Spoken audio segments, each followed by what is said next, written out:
If you play small, if you ask for permission, if you're constantly wanting somebody else to take the lead before you also try, if you are not very confident, if you're shy, taking up very little space in your life, you find it hard to say no, this video is for you because that used to be me.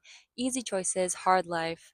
Hard choices, easy life. Feminine softness is strength, and in order to be soft, we need to trust ourselves and have an alignment of spirit, not one that is constantly being attacked by our own story. If we feel guilty about something, that can turn into regrets.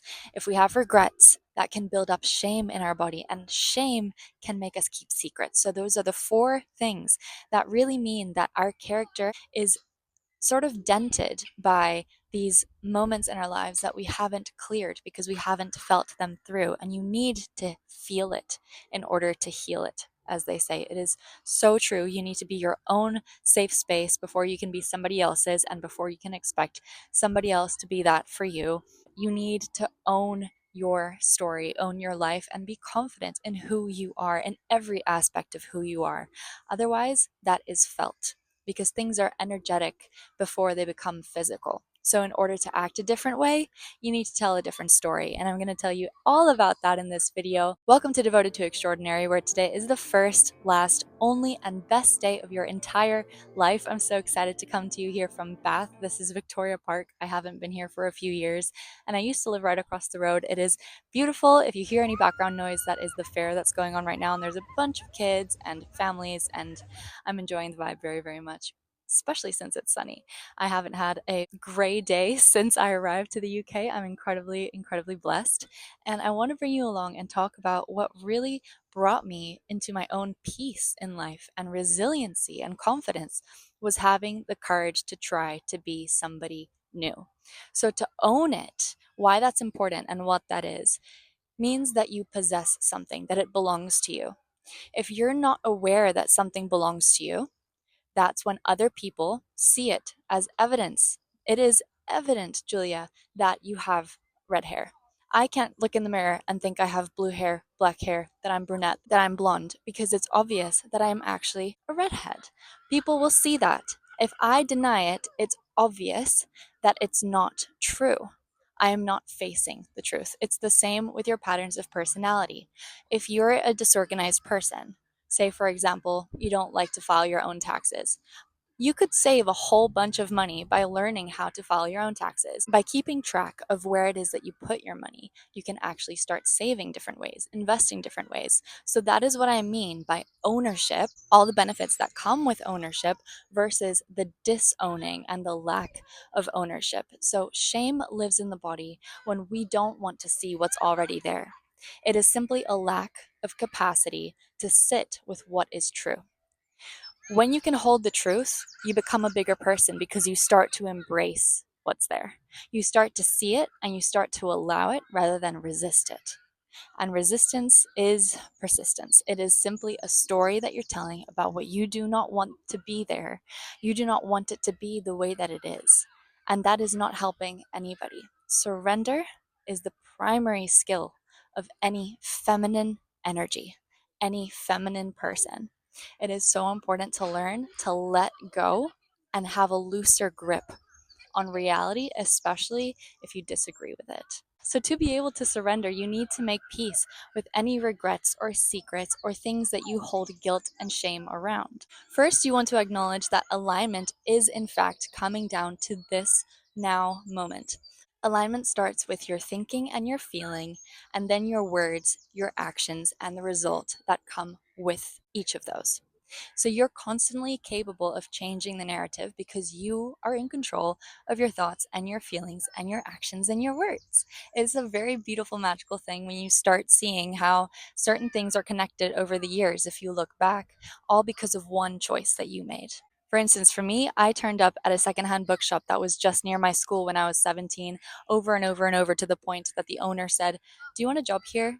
And then every single job that I had after that was at a bookshop or at a library, simply because I turned up, I expressed how much I loved that shop, and then it gave way to certain blessings in my life. And you can do this at home. You can draw out on a little map how it is that you were blessed in certain ways. I would love to hear how you've also been blessed because of the way that you've turned up in your life. So, this is how you can start to own things. You can change the narrative on things because you recognize, what are my values? How am I aligned to those values? And how am I not? This is how our relationships bless us. Our closest people in our lives see the blind spots that we do not. It is important for us to ask them if we're willing to grow and receive what they have to say. If they do, in fact, give us some good pointers, take on a little bit of criticism here when it's helpful and truthful and kind, in saying, okay, that's where I'm falling short. In life, there are no shortcuts. You will always be having to own up to the decision that you made. Alignment occurs whether it blesses us or not. Whether we see it as good or as bad, alignment will keep happening because the thread of decision making, that is thinking, feeling, saying, doing, and the result will continue to occur. So, what cause do you want to create in order to get what reaction? An incredible thing that happens when we start to align is that there is so much more movement. Not only do we move in alignment, but then God actually gives us so much more. He magnetizes and multiplies what we create because He sees that we're going out there and we are getting what we want and we're saying it and we're putting energy towards it. There's no way to shortcut because a decision will always lead to that alignment process. You're either making a decision or you're stuck in indecision. An indecision is an answer already, and it perpetuates some form of motion. Whether you see it or not is a real question. So I constantly pray to be able to see what my patterns are, how I'm affecting things, because when I know my true impact, then I can deliver my best focus, my most aligned self, and own every part of who I am.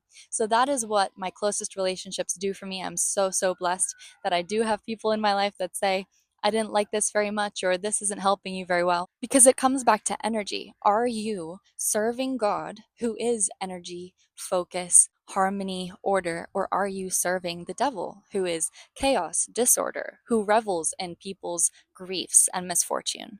Are you capable of simply holding all that you are, all that you might regret, any secret, and put a different narrative around it? That is really what you can start to play with. By loosening your grip, by surrendering, you can attempt to see, am I okay with changing the narrative around this story? Am I okay with giving myself a different play in this story? For instance, if your story is that you are bad at speaking in public, I had that story and I started Toastmasters. You simply have to put yourself in situations where you can be different. This is very hard to do when we feel judged by those who already know us, because if they've known us for a long time, then they're holding certain facades around who it is that we actually are and might not be allowing us to fully express. Because one of my favorite definitions of relationship is that it is actually just moments of relating. We're not ever talking about one solid thing. We're forever generating a response to the action and the words that are being created in this moment. So, those people who already are used to you, used to your personality, and have seen your entire history, they might be seeing you through a frame and through tinted glasses in some regard, versus a stranger who will allow themselves to also act according to what it is you're saying without the attachment to your previous story. I was blessed to recently travel and I got to meet a whole bunch of new people, have these kinds of conversations where we all lit up. We all started asking each other really important questions about our life, our priorities, our values, where we saw ourselves going in future. When I went to church in Edinburgh last week, the pastor said, vision and dreams is the love language of the Holy Spirit. When have we taken the time to actually spend time on those visions and dreams? We're only capable of creating momentum towards them, of moving towards them, when we are in that alignment rather than disowning our patterns of personality, actually taking up and going towards them. So try to put yourself in a context where you're with strangers. Maybe it's at the gym. Try to take up space in a different way, to walk a different way, to laugh louder. It's up to you to make small changes to your actions and then be able to go towards who she is and that identity. Because really, what we're talking about is who we believe that we are. When we have our identity shift, is when we can act different and claim what it is that we want in real life. Unfortunately, there is no alternative to practicing saying no. That is what keeps your energy to remain yours. You might think that avoiding a hard conversation or a difficult feeling is the best thing, but it really just puts those chores on your future self. It really just puts that conversation to a later date, and it just allows it to be even more difficult because whoever you're needing this conversation to be with, they're probably feeling the lack of it as well. They're probably needing it also to be said. And that is just weighing both of you down. And a lightness of being comes from acknowledging the truth and seeing how you need to step up into it. Another very important thing to add is that everything makes sense in context. Do your best to soften the stories that you have around these regrets, around this shame, around this guilt, and attempt to voice it out loud with yourself. Even if you need to practice in front of a mirror or just whisper it, or simply listen to music that really gets you into that rhythm of thinking and that pattern of feeling, just allow yourself to be and simmer in the thing that you regret, that you didn't want to do a certain way or that you wish you hadn't done a certain way. It's simply with hindsight that you're saying these things.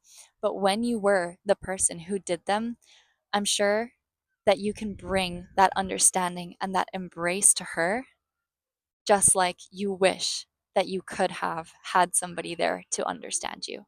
That can be you today in your memory. Everything makes sense in context.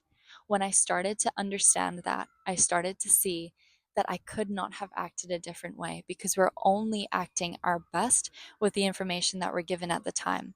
We also need to allow for silly mistakes along the way because it's not a dress rehearsal. We are learning as we go. We are performing the whole time. This is the play, this is the theater, and this is the stage.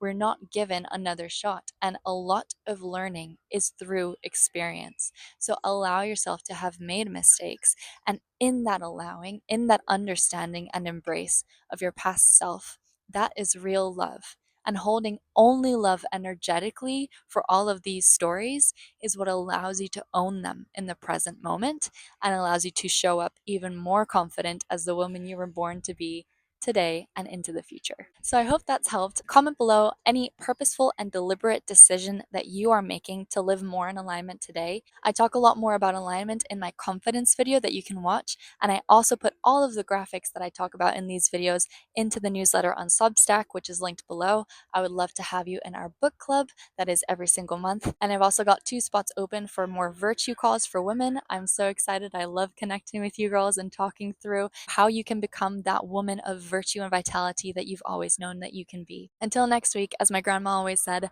harden not your hearts, love and serve each other.